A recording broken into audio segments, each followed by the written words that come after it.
Okay, so ito na po yung property natin. Ito yung pinapakita po natin dito yung frontage ng property sa kalsada. So ayan.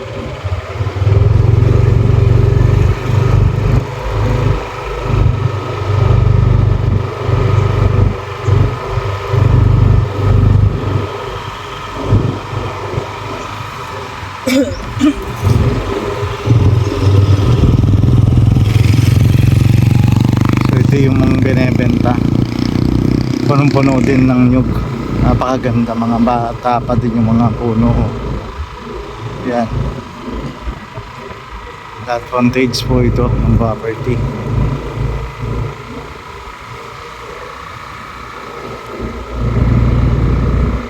Napakahaba ng frontage.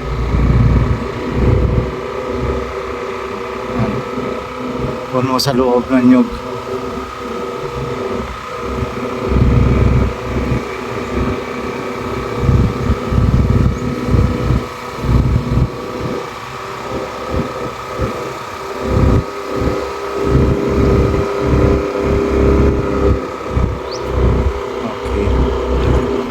So ang property po natin ay hanggang dito.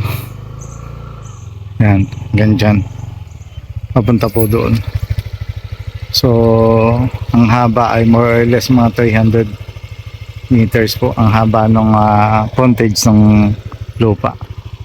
Punong-puno po ito ng nyug. So pupuntahan natin yung loob ng property. At the same time ay papalipadan natin ng drone para makita natin yung loob. Ito po ang kalsada. Malapit lang po ito sa bayan ng San Andres, Quezon. More or less mga wala na pong 10 minuto. Nasa bayan ka na. Okay.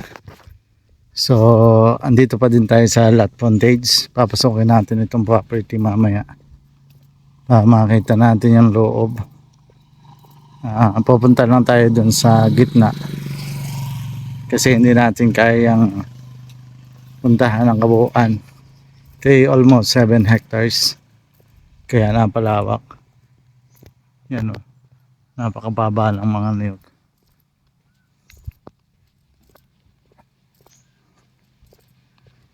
Ang frontage hindi bababa sa 300 meters ang lot frontage.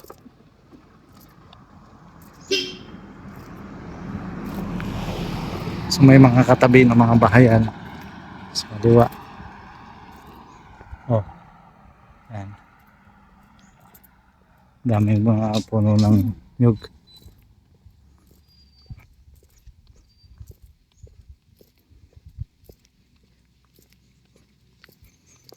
Malapit lang tayo sa town proper. Wala pa itong 10 minuto nandun na tayo. Tapos dun sa provincial highway, wala pang 5 minuto nandun na tayo sa provincial highway. So ito na ang entrance ng property.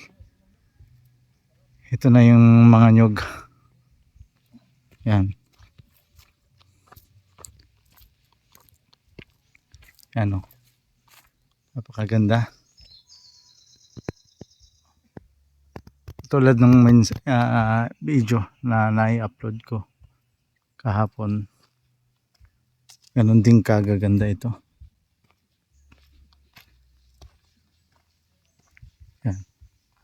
So napakaganda. 7 hectares na punong-puno ng nyug.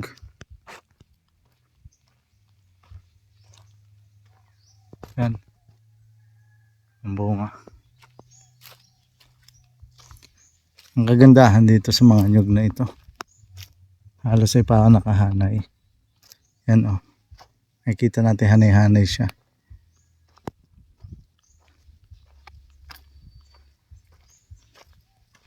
Kulang lang siya sa hawan. Pero kapag makita ninyo, kapag tinahawanan, napakaganda nito. Lahat ito ng nyug ay namumunga. Nakagandahan, may return of investment na po kayo dito. Yan. Pagkabili ninyo, ha-harvest na po kayo, kikita na kayo. Ang kopra po ngayon ay 60 pesos per kilo. Yung 7 hectares ito, mga lagay nating sa kopra, mga 2 tonelada na lang. So ibig sabihin mayroon kayong 14 tonelada. Kung itatimes natin sa 60,000 ang 1 tonelada, aabotin ito ng mga nasa 150,000 ang isang pabagsak ng nyug ng kopra. 150,000 every 2 days. 2 days, every 2 months. Yan.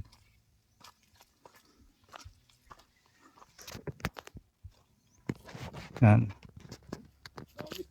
So lahat talaga ay namumunga mga nyug. Yan.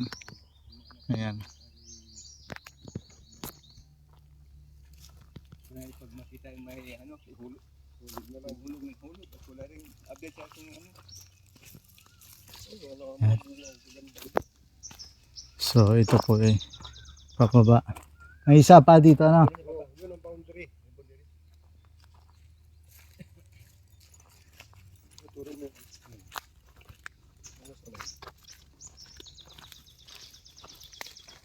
So yan. Papunta ngayon tayo dun sa source ng tubig sa Sapa.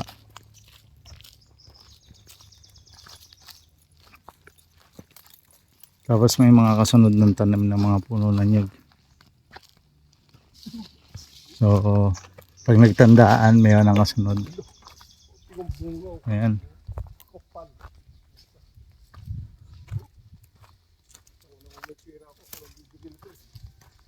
Ayan o, yung mga bunga.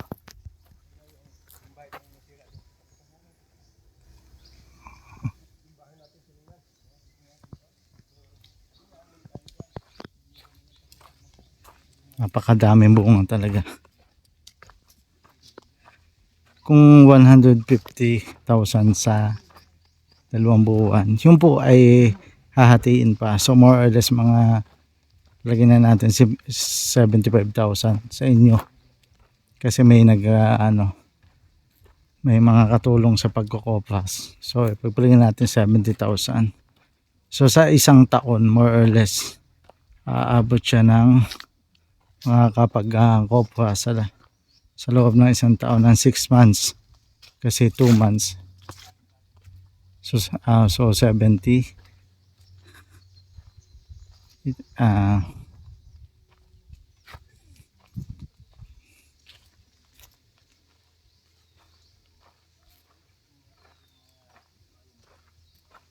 nasa kulang-kulang 56 kulang-kulang 560,000 sa loloobin ng isang taon. So yun yung inyong magiging kita o income dito sa property ito. 560,000.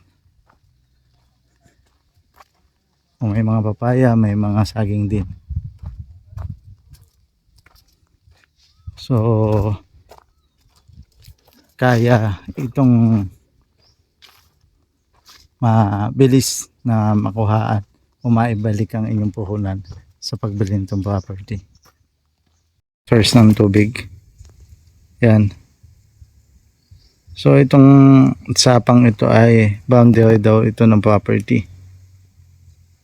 So nakagilid sa lote yung sapa. So umalon yan, umikot-ikot, ganyan, tapos pumunta doon, tapos nandun uli yung property pa ganon. So malawak pa.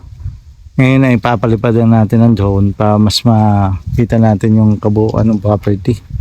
So yan.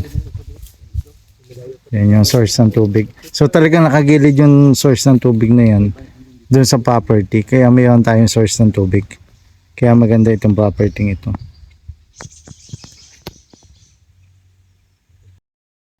Good morning. So this is the drone video of the property. Ito po yung property natin na matatagpuan sa bayan ng San Andres, Quezon. So ito po ay makikita ninyo na tabing-tabing kalsada po siya, cemented na kalsada. Simula dun sa kanto, papasok po dito, inabot lang po kami ng 5 minutes, andito na po tayo. Ito naman pong kaliwa ay hindi po included, so itong kanan lang po yung property. Makikita natin na talagang napakadami pong niyog at magandang investment itong property ito. More or less 300 meters po ang frontage nito doon sa kalsada. At ito po ay malapit doon sa pasyalan, doon sa bayan ng San Andres, Quezon, kung kayo po ay nakakapunta. Ang San Andres, Quezon po ay nandito po nakalagay nandito po makikita tagpuan yung paradahan ng barko papunta sa Bicol. So ito pong property ito ay napakagandang property. Kita naman po natin na halos ay talagang punong-punon ng puno ng niyog. So kung kayo naghahanap ng napakagandang investment, talagang napakaganda po ito na investment. Dahil maluwang po siya, madami pong magagawa tayo dito sa property ito. Ito nga pala po ay 6.6 hectares. Mali lang po yung pagkakasabi ko na 7 hectares. So ito tatama po natin 6.6 hectares po ito, mahigit. Yan. So napakaganda talaga po. Kung anong nakikita natin sa drone video, yan na po yung property mismo. So hindi ko po itinatapat yung hindi property para sa ganun ay hindi po kayo malito sa tinitingnan po ninyo. So ito po kung saan tayo nakatapat, ito po ay mismong lote ng binebenta po natin. Ito po ay matured CLOA itong property ito, at ang kagandahan po nito ay matagal na pong bayad sa land bank. So kung bibilhin po ninyo ito ay napakabilis na po, kasi ito po ay full payment po siya na matagal nang nabayaran at pwede na pong ibenta at i-transfer sa mga kabili. Kung kayo po ay manggagaling sa Manila, more or less mga abutin po tayo ng 7 to 8 hours para marating itong bayan ng San Andres, Quezon. Pero dito sa bayan na ito ay napakaganda naman po at saka napakalinis dito sa bayan. Kaya kung gusto po ninyo mag-invest dun sa maliwalas, maganda ang klima, madaming mga pagkakakitaan, dito na lang po sa bayan ng San Andres. Ito po ay malapit din sa dagat. So, more or less mga 10 minutes po tayo ay nasa dagat. Dito po sa property ito ay hindi ko lang naipakita na ito po ay overlooking din sa dagat. Hindi ko lamang po naipakita. Yung pong sa unahan na yun, kung mapapansin niyo may madami ding niyog, hindi na po yun kasama doon sa property. Dito lang po tayo. Yan. Kung ano po yung pinapakita ko dito, ay ito po yung included doon sa property.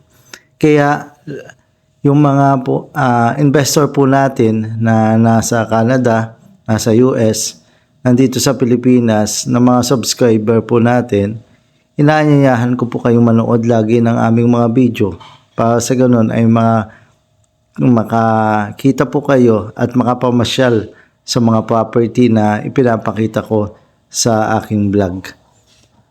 So ulitin ko po, ito po ay kumulang 6.6 hectares na matatagpuan sa bayan ng San Andres, Quezon. Malapit sa bayan, more or less mga wala pa 10 minuto nandun na po tayo sa town proper. Kaya sa source naman po ng tubig, mayroon po ditong sapa at mayroon din po ditong bukal na mapapanggalingan naman po natin ng tubig na inumin. Sa source naman po ng kuryente, mayroon po ditong source na talaga ng kuryente sa loob. Kasi mayroon po ditong bahay, hindi ko lang po naipakita doon sa video. Ito naman po ay wala ding tenant o nangangasiwa. Ang mga nangangasiwa po ay yung nakapangalan doon sa titulo. Kaya wala po kayong magiging problema doon sa tenant kung nangangalaga, kasi po ang nangangalaga ay kung sino po yung nakatitulo doon sa lupa ay sila po yung nangangalaga nito. Napakaganda po nitong investment. Ang kailangan lamang na po nung nagbebenta ng pera ng property, kaya kailangan natin po ng pera at panggamot dahil na matanda na. So kaya po ito ibinibenta. Yun po ang reason kung bakit ibinibenta itong property. Pero kung kayo po ang makakabili ay maganda dahil may return of investment na po ito. So yung ito pong katapat, makikita nyo may bahay po dyan. Hindi na po yan included doon sa property. Nandito lamang po tayo sa likod. Sa gusto pong mag-invest ng property, sadya po kayo sa aming opisina o tumawag sa cellphone number na nandyan po sa screen at maaasahan po ninyo ang aming mabilis na pagtugon. Pwede rin po kayo na magbigay sa amin ng location o kaya ay number of hectare na gusto ninyo para at least ay mabigyan ko po kayo ng property. Abangan po ninyo ang aming mga video at magaganda pong property ang ipapalabas pa natin dito sa ating YouTube channel. Thank you so much at have a nice day.